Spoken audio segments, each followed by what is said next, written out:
Arestado ng mga tauhan ng Police Regional Office 7 ang mag-inang pasahero matapos na makunan ng 25 kilo ng shabu sa Pier 5 sa Cebu City kaninang umaga. Ayon kay Police Regional Office 7 Director, Police Brigadier General Redrico Maranan, lumalabas sa investigasyon na galing ng Maynila ang mga sospek at bumayahe patungo ng Bicol Region. Sinabi ni Brigadier General Maranan, isang tip ang natanggap ng mga otoridad hinggil sa pagdating ng mga sospek, bit-bit ang shabu kaya't inabangan na sila pagdaong sa Pier 5. Napakalaking epekto nito, no? Pag ang pinag-usapan natin ay yung supply reduction sapagkat alam naman natin yung ganito kalaking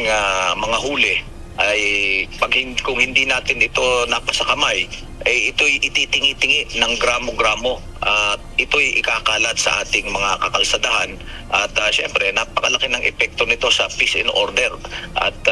tayo nga ay natutuwa sapagkat nagbunga yung ating malalim na coordination sa iba't ibang ahensya ng pamahalaan na may kinalaman sa paghuli ng drugs at ito nagbunga ng isang matagumpay na operasyon.